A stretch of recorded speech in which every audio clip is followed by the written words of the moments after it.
नमस्ते। तो आज हम बात करेंगे किताबों के बारे में। तो मैं आपको ऐसे टॉप 10 बुक्स बताऊंगा जो पढ़ने से नहीं आपके सिर्फ लाइफ ही बल्कि आप जहाँ पर भी हो वहाँ से आप 10 गुना तक आपका भी ग्रोथ होगा। तो बुक क्यों ज़रूरी है, किताबें क्यों ज़रूरी है पढ़ना। तो जैसे कि कई लोगों के मन में कई सवाल आते होंगे कि यूनिवर्स कैसे काम करता है या फिर कैसे हम पहले बिग बैंग थियरी हुआ है। कई और सवाल होंगे कि जैसे मैं कैसे ज़्यादा पैसा कमा सकता हूँ, मुझे बिजनेस स्टार्ट करना है, कौन सा बिजनेस मैं करूँ, स्टार्टअप कैसे स्टार्ट करूँ, या फिर मुझे आगे कैसे बढ़ना चाहिए, कौन सी कंट्री बेहतर है। तो ये कई सारे सवाल सबके मन में आते होंगे। तो सबके लिए हम जवाब ढूंढने जाते होंगे, या तो गूगल पे जाते हैं, अभी चैट जीपीटी आ गया तो चैट जीपीटी पे जाते हैं। तो कहीं ना कहीं जाके हम उनके जवाब ढूंढते हैं। तो वो जवाब कैसे मिलते हैं? वो जवाब भी ऐसे ही मिलते हैं। हमें पता है कि गूगल में कोई इनपुट डालने वाला नहीं है, उसमें हम ही हमारे जैसे ह्यूमन्स ही होते हैं। जो कोई भी अपना आर्टिकल लिखते हैं या फिर कोई भी अपना ब्लॉग लिखते हैं तो उसने अपना ब्लॉग उसमें डाल के रखा है, तो हम वही पढ़ते हैं जो उन्होंने लिखा है, तो वो भी हम पढ़ ही रहे हैं। लेकिन अगर हमें प्रॉपर अपना आंसर चाहिए कि जो हमारे मन में सवाल है उसका अगर हमें जवाब प्रॉपर चाहिए, तो उसके लिए सबसे बेहतर तरीका है बुक्स यानी कि किताबें। मैं ये क्यों बोल रहा हूँ, जैसे कि आप देख सकते हो कि मैं बहुत सारी किताबें पढ़ता हूँ और मुझे वो पसंद है। तो मुझे उनमें से कई सारे जवाब मुझे भी मिले जो मेरे मन में थे, कई सवाल आते थे तो वो सारे जवाब मुझे मिले। तो इसमें से ही मैं अभी आपको इतनी सारी किताबें पढ़ने की कोई ज़रूरत नहीं है।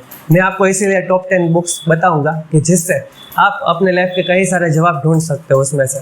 तो सबसे पहली किताब आती है श्रीमद् भगवत गीता। हाँ, वो तो आएगी, लेकिन ये सिर्फ धार्मिक बुक ही नहीं है। मैं इसीलिए नहीं बोल रहा हूँ कि मैं कोई हिंदू हूँ या फिर मैं कोई धर्म का प्रचार कर रहा हूँ, नहीं।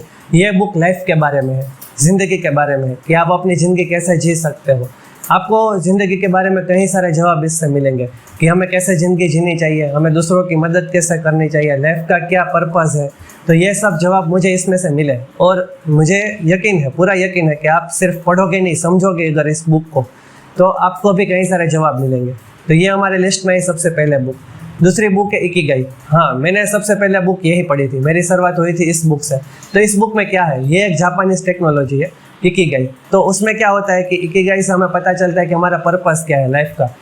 तो हमारे लाइफ में कोई पर्पस नहीं होता है। कई सारे लोग ऐसे होते हैं कि वो सब डे टू डे देखते हैं कि आज मैंने क्या किया, आज का हो गया, चलो कल का देखते हैं, या फिर मंथ टू मंथ का देखते हैं कि इस मंथ का सैलरी आ गया, इस मंथ का मुझे रेवेन्यू मिल गया मेरे बिजनेस से, अभी ये चल रहा है, अभी मुझे कुछ आगे देखने की ज़रूरत नहीं है। नहीं, लाइफ के कई सारे पर्पस होते हैं। सिर्फ हम यहाँ पे एग्जिस्ट करने नहीं आए हैं, हमें कुछ करके जाना है इस ह्यूमैनिटी के लिए, इस वर्ल्ड के लिए। तो हम कैसे कर सकते हैं, हमारा पर्पस कैसे ढूंढ सकते हैं, ये इस बुक से हमें पता चलता है। तो मेरे लिस्ट में ये दूसरी बुक इकिगाई। तीसरी बुक आती है 7 habits of highly effective people. हाँ, नाम बहुत बड़ा है लेकिन काम भी बहुत बड़ा है। 7 habits of highly effective people means ऐसे हम देखते हैं कि कहीं हमारे आसपास ही लोग होते हैं जिनसे हम बहुत प्रभावित होते हैं। जैसे कि हम देखते हैं कि इलॉन मस्क है, या फिर रतन टाटा जी है, मुकेश अंबानी है, कई लोग हैं जिससे हम दिन भर दिन प्रभावित होते रहते हैं। हम देखते रहते हैं उनको कि वो कैसे आगे बढ़ रहे हैं। तो उनकी ही ऊपर से 7 हैबिट्स ऐसे लिखे हैं जो इन सब में कॉमन देखने को मिलते हैं। तो ये मेरे लिस्ट में तीसरी बुक है जो मैं चाहता हूँ कि हर कोई इसे पढ़े और वो 7 हैबिट्स अपने अंदर इंस्टॉल करे, तो जिससे उनकी लाइफ बहुत बेहतर हो सकेगी। तो ये तीसरी बुक थी 7 habits of highly effective people. चौथी बुक है रिच डैड पुअर डैड। हाँ, नाम तो सुना ही होगा। तो रॉबर्ट कियोसाकी, जो कि फाइनेंस की लाइन में बहुत ही उनका बड़ा नाम है, उन्होंने ही अपने लाइफ के एक्सपीरियंस के ऊपर से rich dad poor dad book लिखी, जो वर्ल्ड वाइड बहुत कुछ फेमस है, क्योंकि उसमें एक डिफरेंस बताया गया है कि रिच और पुअर में डिफरेंस माइंडसेट का होता है, नहीं पैसों का। हम ये सोचते हैं कि हमारे पास पैसा नहीं है, हमारे पास ये रिसोर्सेज नहीं है, इसलिए हम आगे नहीं बढ़ पा रहे हैं। लेकिन इस बुक में बताया है कि जो भी आपके पास रिसोर्सेज है, जो भी आपके पास है, उससे भी आप कितना गुना आगे बढ़ सकते हो, कैसे आगे बढ़ सकते हो और क्या कर सकते हो। तो ये बुक मैं बहुत रिकमेंड करूँगा कि आपको यह बुक पढ़नी चाहिए।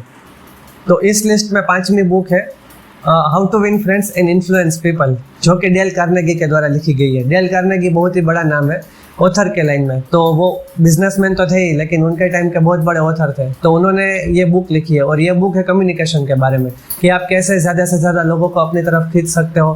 क्योंकि हमें पता है कि जो हमारे नेटवर्क है वही नेटवर्क है। तो कैसे हमारा नेटवर्क बड़े से बड़ा करें, हम कैसे लोगों को अपनी तरफ खींचे, ये सब इस बुक में बताया गया है। और पॉइंट टू पॉइंट बहुत ही अच्छी बुक है, आप इसे जाके पढ़ सकते हो। तो 5 बुक हमारी ख़त्म हो गई है। छठी बुक हमारी आती है ईट दैट फ्रॉग। तो कई लोग होंगे जिनको लेजीनेस का प्रॉब्लम होगा, जैसे कि मुझे भी था कि मैं अपनी आलस कैसे दूर करूं। तो ये बुक बेस्ट है जो हमें बताती है कि how to eat that frog, यानी कि वो हमें ऐसे ही बताती है कि सबसे पहले हार्ड प्रॉब्लम हम कैसे सोल्व करें, हमारे दिन की शुरुआत कैसे करें कि पूरे दिन को हमें आलस देखे ही नहीं, हमें आलस आए ही नहीं। तो ये बुक बहुत ही बेहतर है उसके लिए, तो आप वो भी पढ़ सकते हो। सातवीं बुक है एटॉमिक हैबिट्स। एटॉमिक हैबिट्स यानी कि आप छोटी छोटी हैबिट्स से ही हमारा एक बड़ा शेड्यूल बनता है और शेड्यूल से ही हमारी लाइफ बनती है। तो आप कैसे अपनी लाइफ में छोटी छोटी हैबिट्स यानी कि एटॉमिक हैबिट्स इंस्टॉल कर सकते हो, जिससे कि आपको अपनी लाइफ में जो भी आपको रिजल्ट चाहिए वो लॉन्ग टर्म में बहुत ही बेहतर मिले। तो ये हमारी बुक हो गई एटॉमिक हैबिट्स। उसके बाद हमारी बुक आती है, तो नेक्स्ट हमारी बुक आती है द सीक्रेट। कई लोगों ने सुना होगा, उसके ऊपर मूवी भी यानी कि डॉक्यूमेंट्री भी बनी हुई है, जिसमें द सीक्रेट में बताया गया है कि आप अपनी लाइफ को कैसे हैक कर सकते हो। हाँ, लाइफ भी हैक हो सकती है। तो उसके लिए क्या होता है, हमारा सबकॉन्शियस माइंड हमें पता है कि वो वर्क करता है। तो कॉन्शियस के अलावा हमारा सबकॉन्शियस माइंड जब ज़्यादा वर्क करेगा तो हमें पता है कि उससे हम लाइफ में जो भी हमें पाना है वो जल्दी पा सकते हैं। तो द सीक्रेट बुक में यही बताया गया है, यही उसका सीक्रेट है। लेकिन आप जब पढ़ोगे तो मालूम पड़ेगा कि उसमें कई ज़्यादा बातें ऐसी लिखी हुई है जिससे आपका भी माइंड बहुत ज़्यादा और खुलेगा और आपका सबकॉन्शियस माइंड ज़्यादा वर्क करेगा। तो ये हो गई हमारी नेक्स्ट द सीक्रेट बुक। उसके बाद आती है 5 AM क्लब, रॉबिन शर्मा द्वारा लिखी गई। रॉबिन शर्मा यानी कि मेरा फेवरेट ऑथर है, उसके कई ज़्यादा बुक है, लेकिन 5 AM क्लब इसीलिए बेहतर है क्योंकि कई ज़्यादा लोगों को यह प्रॉब्लम होगी कि सुबह जल्दी नहीं उठ सकते होंगे। उनको उठना होता है क्योंकि पता है कि सुबह प्रोडक्टिविटी ज़्यादा होती है, लेकिन रात को देर तक जागते रहते हैं, मोबाइल करते रहते हैं या फिर कुछ ना कुछ स्क्रीन टाइम बढ़ जाता है, जिसकी वजह से सुबह नहीं उठ पाते हैं और भी कई ज़्यादा प्रॉब्लम्स होती है। तो इस बुक में यही बताया गया है कि आप सुबह जल्दी कैसे उठ सकोगे और उठने के बाद भी करना क्या है। ऐसा नहीं कि सिर्फ उठ गए, उठने के बाद क्या करना है जिससे आपकी प्रोडक्टिविटी कहीं ज़्यादा बढ़ सकती है। तो ये होगा ये हमारी नेक्स्ट बुक 5 AM क्लब। और लास्ट में, सबसे लास्ट में आती है 4 Hour वर्क वीक, क्योंकि इन सब बुकों को पढ़ने के बाद आपकी लाइफ एक जगह पे यहाँ पे आके रुकेगी कि आपको अभी फ्रीडम चाहिए होगी, कि आपको फ्रीडम कहाँ से मिलेगी, जिससे आप ज़्यादा से ज़्यादा बुक भी पढ़ सको, अपना काम भी कर सको और अर्निंग भी कर सको, क्योंकि वो तो ज़रूरी ही है। तो ये बुक सबसे बेस्ट है 4 Hour वर्क वीक, जिसमें आपको बताया गया है कि सिर्फ पूरे वीक में 4 घंटे काम करने के बाद भी आप कैसे सब कुछ मैनेज कर सकते हो और सब कुछ कैसे बढ़िया हो सकता है। तो इससे भी आपकी प्रोडक्टिविटी बहुत ज़्यादा बढ़ेगी। तो यह हमारी कंप्लीट 10 बुक की लिस्ट थी। सब बुक की मैंने लिंक नीचे दे रखी है, तो आप वहाँ से जाके भी ऑर्डर कर सकते हो या फिर अपने हिसाब से भी ले सकते हो। तो अगर आपको ऐसे ही वीडियो देखनी हो तो मेरा वीडियो लाइक करें, सब्सक्राइब करें और ज़्यादा से ज़्यादा शेयर करें। धन्यवाद।